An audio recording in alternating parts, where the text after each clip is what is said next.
আমার যে বিষয় সেটা হচ্ছে জানাজার নিয়ম এবং দোয়া। আমাদের কিন্তু একদিন না একদিন জানাজা হবে, কি বলেন, হবে না? এবং শেষ ঠিকানা হচ্ছে জানাজা। দুঃখের বিষয়, আমরা অনেকে নামাজ পড়ি ঠিকই, কিন্তু জানাজার নামাজটা কিন্তু অনেকে আমরা জানি না। এবং দোয়াটা যদি আপনি দেখেন 100 ভাগের মধ্যে 90% লোক জানাজা দোয়া পারে না। অথচ আপনার আমার কি উচিত না জানাজা নামাজ শেখা?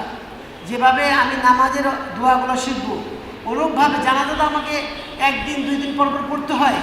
যদি আমি দোয়া না পারি তা আমাদের জানাজা হবে না কিন্তু, কারণ জানাজাটা ফরজে কিফায়া, আপনাকে পড়তে হবে। আর নিয়ম হচ্ছে, আপনার কোনো আত্মীয় স্বজন মারা গেলে, আপনার পিতা মারা গেছে, বাপ মারা গেছে, আপনি তার জানাজা পড়াবেন। কিন্তু দুঃখের বিষয়, আমরা হায়ার করে ভাড়া করে নিয়ে এসে তাদেরকে জানাজা, এটা কিন্তু সুন্নতের খেলাফ। আবার দেখুন, জানাজাদের সুন্নতের পদ্ধতি, সে পদ্ধতি কিন্তু আমরা অবলম্বন করি না। নবী সাল্লাল্লাহু আলাইহি সাল্লাম কীভাবে জানাজা পড়েছেন, আমাদের দেশের 90% লোক সে জানাজার নামাজের বরখেলাফ। নবী যেভাবে পড়েছেন তার বিপরীতে নামাজ পড়ুন। নবী সাল্লাল্লাহু আলাইহি সাল্লাম কীভাবে নামাজ পড়েছেন জানাজা, এই সম্পর্কে হাদিসে রয়েছে আন আবি উমামা রাদিয়াল্লাহু আনহু আন্নাহু قال, তিনি বলছেন, আস-সুন্নাতু ফিস সালাতি আলাল জানাজা আন ইয়াকরা ফিত তাকবীর, যে তিনি বলছেন যে জানাজাদের সুন্নত হচ্ছে আন ইয়াকরা ফিত তাকবীরিল উলা বিউম্মিল কুরআন, যে প্রথম তাকবীরে উম্মুল কুরআন সূরা ফাতিহা পড়তে হবে, মুখাফাতাতান, আস্তে আস্তে, সুম্মা ইউকাব্বিরু সালাসান, তারপর 3 তাকবীর দেবে, ওয়া তাসলিম ইনদাল আখিরা, এবং শেষে সালাম ফিরাবে। এটা হচ্ছে সুন্নত। কিন্তু আমাদের দেশে 90% গেলে দেখবেন জানাজা শুরু হয়ে গেলে আমরা বলি, আপনারা নিয়ত করেন আরবিতে। আরবিতে নিয়ত, আকাশের নিচে জমির উপর, কোনো হাদিস নেই, জাল হাদিসও নেই। অথচ দেখেন আমাদের মূল বিষয়রা বলছেন যে আপনারা নিয়ত করেন, নওয়াইতুন, যে নিয়তগুলো পড়ে, এবং 5 ওয়াক্তের নামাজের নিয়ত করা হয়। এটা সম্পূর্ণ মিথ্যা কথা, ভুয়া কথা। কেউ যদি আরবিতে জানাজা নিয়ত করেন তার নামাজ হবে না, বেদাত হয়ে যাবে। নবী সাল্লাল্লাহু আলাইহি সাল্লাম আল্লাহু আকবার বলে তিনি সূরা ফাতিহা শুরু করেছেন। কিন্তু আমাদের ভাইরা, আমাদের মাযহাবী ভাইরা আল্লাহু আকবার বলে সানা পড়ে, সুবহানাকা আল্লাহুম্মা বিহামদিকা। এটা কিন্তু জানাজার মধ্যে আপনার সানা পড়া কোনো বিধান নেই। সরাসরি নবী সাল্লাল্লাহু আলাইহি সাল্লাম সূরা ফাতিহা পড়েছেন। এই সম্পর্কে অনেকগুলো হাদিস বর্ণনা করা হয়েছে। এবং উম্মে শরীক আনসারী রাদিয়াল্লাহু তাআলা আনহা তিনি বলছেন, এবং ইমাম বুখারী অনুচ্ছেদ নিয়ে আসছেন, বাবু মা জা ফিল কিরাআতি আলাল জানাজা, নামাজের মধ্যে কিরাত পড়া মানে সূরা ফাতিহা পড়তে হবে। এখানে বলছেন, আমারানা রাসূলুল্লাহ সাল্লাল্লাহু আলাইহি সাল্লাম আন নাকরা আলাল জানাজাতে বিফাতিহাতিল কিতাব, যে নবী সাল্লাল্লাহু আলাইহি সাল্লাম আমাদের আদেশ করেছেন আমরা যেন জানাজাতে সূরা ফাতিহা পড়ি স্পষ্ট। অথচ আমাদের ভাইয়েরা মুফতিরা বলছে সূরা ফাতিহা নাকি পড়া যাবে না, আউযুবিল্লাহ, তাদের কিন্তু নামাজই হবে না। মৃত্যুর আগেই আপনি নামাজগুলো নষ্ট হলো, মারা যাওয়ার পরও নামাজটা যদি না হয় জানাজা সম্পূর্ণ বিফল চলে যাবে। তাই জন্য আমাদের খেয়াল রাখতে হবে, আমরা প্রথম তাকবীরে সূরা ফাতিহা পড়তে হবে, সানা পড়ার কোনো প্রয়োজন নেই এবং হাদিস নেই।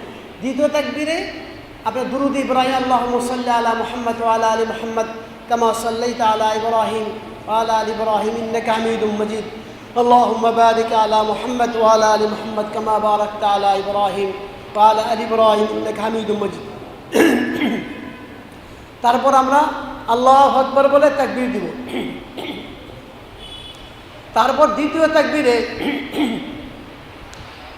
আমরা জানাজা যে নামাজ দোয়া আছে সে দোয়াটা পড়ব। কিন্তু আমরা অনেকে বসে চুপ করে থাকি। আপনি কতদিন চুপ করে থাকবেন? 1 দিন, 1 সপ্তাহ, 1 মাস, বছরের পর কি আপনি অলসতা করলে হবে? আর যদি বলেন পারি না, না, এটা কত দেখেন আপনার এখানে 1, 2, 3, 4, 5, 6 লাইন, এটা কি বেশি? এটাকে 1 মাসে মুখস্থ করা যাবে না? যারা আরবি দেখে দেখে পড়তে পারেন, আপনাদের বেশি হলে এটা মনোযোগ সহ পড়লে 1 থেকে 2 ঘন্টা লাগবে। 1 সপ্তাহ, 1 মাস, 1 বছর।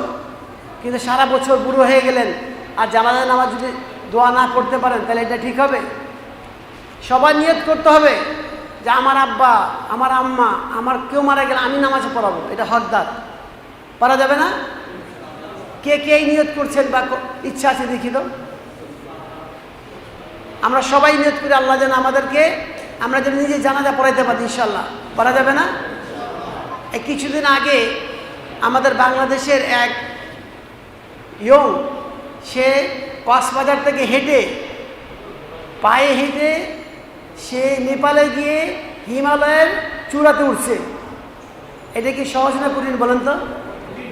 জানাজার নামাজে দোয়াতে কঠিন না সহজ? কঠিন না? এটা হেঁটে গেছে। তাহলে তারা যদি হিমালয়ের পাদদেশে বরফ উঠতে পারে, তা আপনাকে এই জানাজার নামাজটা পড়তে পারবেন না?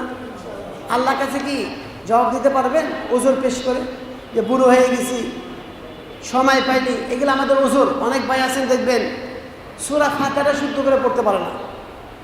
কারণটা কি? কে বললেন যে আগে তো ছোটোকালে আব্বা আম্মা পড়ায়নি, পড়তে পারেনি। ঠিক আছে, এখন আপনি শিখেন। ইসলাম তো শিখতে কোনো নিষেধ করে নাই। ইসলাম কি বলছেন? ইন্না শিফা আল আইয়াস সওয়াল, অজ্ঞতা, না জানার ওষুধ হচ্ছে জানা। আর জানার জন্য কোনো বয়স নেই। চুল পেকে, দাড়ি পেকে গেছে, এখন শেখেন। তা আমরা কি সবাই শিখতে রাজি আছি? আলহামদুলিল্লাহ। কে কে রাজি আছে দেখি, হাত তুলে দেখি। সবাই ইনশাল্লাহ। তো ইনশাল্লাহ আমার সাথে সাথে সবাই পড়বেন আর দোয়া করবেন আল্লাহ যেন আমাদেরকে সবাইকে যেন জানাজার নামাজ আমরা শিখতে পারি। আমরা কক্সবাজার যারা গিয়েছিলেন, কক্সবাজার আমরা দোয়া পড়েছি, তাই না? কক্সবাজার গত মাসে আমাদের কে কে গিয়েছিলেন? গত মাসে, আগের মাসে কক্সবাজারে আলহামদুলিল্লাহ আমরা জানাজার দোয়াটা পড়েছিলাম না? অনেকে পারেন, অনেকে অর্ধেকটা পারেন, কিন্তু আমাদের চেষ্টা করতে হবে সম্পূর্ণ পড়ার জন্য। তা আমরা শুরু করি। আল্লাহ যেন আমাদেরকে পড়ার তৌফিক দান করুন। আমরা যে কোনো পড়ার আগে দোয়া পড়তে হবে, রব্বি জিদনি ইলমা, রব্বি জিদনি ইলমা, রব্বি ইয়াসসির ওয়ালা তুআসসির ওয়া তাম্মিম বিল খাইর। এর অর্থ হচ্ছে আল্লাহ তুমি আমার ইলমকে বৃদ্ধি করে দাও। যত উপরে হোক না কেন, যদি হাফেজ সাহেবরা পুরো কোরআন মুখস্থ করতে পারেন, তা আপনারা 5 লাইনকে মুখস্থ করতে পারবেন না? খুবই সহজ। এবং এখানে আরবি দেওয়া আছে, আরবি উচ্চারণ দেওয়া আছে, অর্থ দেওয়া আছে। আমরা শুরু করি। আল্লাহুম্মা গফির লিহাইয়িনা ওয়া মাইয়িতিনা, আল্লাহুম্মা গফির লিহাইয়িনা ওয়া মাইয়িতিনা ওয়া শাহিদিনা ওয়া শাহিদিনা ওয়া গায়িবিনা ওয়া সাগীরিনা ওয়া কাবীরিনা ওয়া যাকারিনা ওয়া উনসানা। আল্লাহুম্মা মান আহইয়াইতাহু, আল্লাহুম্মা মান আহইয়াইতাহু মিন্না ফাআহইহি আলাল ইসলাম ওয়া মান তাওয়াফাইতাহু মিন্না ফাতাওয়াফাহু আলাল ঈমান। আল্লাহুম্মা লা তাহরিমনা আজরাহু ওয়া লা তাফতিননা বা'দাহু। এটা হচ্ছে অর্ধেক। এটা আমাদের মাযহাবি ভাইরা অর্ধেকটা পড়ে, কিন্তু নিয়ম হচ্ছে পুরোটি পড়া। এবং এইটা হচ্ছে উপস্থিত লোকদের জন্য, আর বাকি অংশটা হচ্ছে মৃত্যু লোকদের জন্য। তা আমরা মূলটাই পড়ি না। তারপর দেখুন, আল্লাহুম্মা গফির লাহু ওয়ারহামহু ওয়া আফিহি ওয়াফু আনহু ওয়া আকরিম নুজুলাহু ওয়া ওয়াসি' মাদখালাহু। মাদখালাহু বা মুদখালাহু দুইভাবে পড়া যায়। ওয়াগসিলহু বিল মাই। আপনার মেহরবানি করে একটু দেখে দেখে পড়েন, তো শেখা যাবে, নাহলে কিন্তু ভুলে যাবেন। দেখে দেখে পড়েন, তাহলে মুখস্থ হবে। একটু কাগজটা খোলেন। ওয়াগসিলহু বিল মাই ওয়াস সালজি ওয়াল বারদি ওয়ানাক্কিহি মিনাল খাতায়া কামা ইউনাক্কাস সাওবুল আবয়াদু মিনাদ দানাস ওয়া আবদিলহু দারান খায়রাম মিন দারিহি ওয়া আহলান খায়রাম মিন আহলিহি ওয়া যাওজান খায়রাম মিন যাওজিহি ওয়া আদখিলহুল জান্নাতা ওয়া আ'ইদহু মিন আযাবিল কবরি ওয়া মিন আযাবিন নার। এটা হচ্ছে বয়স্ক লোকদের জন্য। আর যদি শিশু বাচ্চা মারা যায়, নিচে দেখেন লেখা আছে মাইয়িত শিশু হলে বলতে হবে, পাইছেন শেষে আল্লাহুম্মা জাআল লাহু আল্লাহুম্মা জাআলহু লানা সালাফাও ওয়া ফারাতাও ওয়া যুখরান ওয়া আজরা। এখন আমি একটু তার অর্থগুলো পড়ছি, তাহলে বোঝা যাবে এবং কত সুন্দর দোয়া। এবং কবরে গিয়ে এই দোয়াটা পড়বেন। কবরস্থান গেলে এই আল্লাহুম্মা গফিরলাহু ওয়ারহামহু, এইটা কবরবাসীর জন্য প্রযোজ্য। আমরা কবরে গিয়ে সূরা ফাতিহা পড়ে সূরা ইখলাস পড়ি, কোরআন তেলাওয়াত করে বিধান নেই। আপনি কবরস্থান গিয়ে সালাম দিবেন, আসসালামু আলাইকুম আহলাদ দিয়ারি মিনাল মুমিনিনা ওয়াল মুসলিমিন ওয়া ইন্না ইনশাআল্লাহু বিকুম লালাহিকুন নাসআলুল্লাহু লানা ওয়া লাকুমুল আফিয়া। এইটা কোনো দোয়া আমরা এই দোয়াটা হচ্ছে প্রথম তাদের দোয়া করবেন। পড়ার পর আল্লাহুম্মা গফিরলাহু এই দোয়াটা পড়বেন। আমরা প্রথম থেকে পড়ি। এর অর্থ হচ্ছে আল্লাহুম্মা গফির লিহাইয়িনা, হে আল্লাহ আপনি ক্ষমা করে দেন যারা উপস্থিত, জানাজা উপস্থিত আছেন, যারা উপস্থিত আছেন, অমাইয়িতিন যারা মরে গেছে, অশাহিদিনা যারা উপস্থিত, যারা জীবিত এবং মৃত সবার গুনাহ ক্ষমা করেন, অশাহিদিনা গায়বিনা, অশাহিদিন হচ্ছে যারা উপস্থিত আছে জানাজাতে তাদের গুনাহ ক্ষমা করেন, অগায়বিন যারা অনুপস্থিত তাদের জন্য ক্ষমা করুন, অসাগীরিনা যারা শিশু বাচ্চা তাদের ক্ষমা করুন, অকাবীরিনা এবং যারা বড় তাদের গুনাহ ক্ষমা করেন। প্রথম দোয়া হচ্ছে যারা উপস্থিত তাদের জন্য দোয়া চাওয়া আছে। ওয়া যাকারিনা ওয়া উনসানা যারা পুরুষ তাদের গুনাহ ক্ষমা করুন, ওয়া উনসানা যারা মেয়ে মহিলা তাদের জন্য প্রথম ক্ষমা চাওয়া হলো। আল্লাহুম্মা মান আহইয়াইতাহু মিন্না ফাআহয়ি আলাল ইসলাম, হে আল্লাহ আপনি যাদেরকে জীবিত করবেন তারা যেন ইসলামের উপর জীবিত থাকে। ফাআহয়ি আলাল ইসলাম, তাদেরকে ইসলামের উপর জীবিত রাখেন। ওয়া মান তাওফাইতাহু মিন্না, এবং যখন তাদেরকে মৃত্যু দান করবেন ফাতাওফাহু আলাল ঈমান, তারা যেন ঈমানের উপর মরতে পারে। কত সুন্দর দোয়া না? যখন জীবিত থাকবে ইসলামের উপর, যখন মরে যাবে তখন এই ঈমানে। আমরা সবাই শুনি, আমরা কথা না বলে মেহরবানি করে শুনি, অথবা সময় আপনার না হতে পারে। অর্থ বুঝতে পারলে আপনি পড়তে পারবেন। আল্লাহুম্মা লা তাহরিমনা আজরাহু, ইয়া আল্লাহ এই জানাজাতে আসলাম, জানাজার সব থেকে আমাদের মাহরুম করেন না। ওয়ালা তাফতিননা বাদা, এবং এরপরে আমাকে ফিতনা ফেলেন না। তারপর হচ্ছে মূল দোয়া আল্লাহুম্মা গফিরলাহু, ইয়া আল্লাহ যে মৃত লোক মারা গেছে তাকে ক্ষমা করে দেন। ওয়ারহামহু, তাকে রহম করেন। ওয়া আফি, তাকে মুক্ত করুন। ওয়া আফু আনহু, তার গুনাহ খাতা ক্ষমা করুন। ওয়া আকরিম নুজুলাহু, তাকে সম্মান দান করুন। ওয়া ওয়াসি' মাদখালহু, তার জায়গাকে অর্থাৎ কবরকে প্রশস্ত করে দেন। ওয়াগসিলহু বিল মাই, আর তাকে ধৌত করে দেন পানি দিয়ে, ওয়াসালজি বরফ দিয়ে, ওয়াল বারদ ঠান্ডা দিয়ে। মৃত্যু ব্যক্তিকে পানি, বরফ এবং ঠান্ডা দিয়ে ধৌত করে দেন।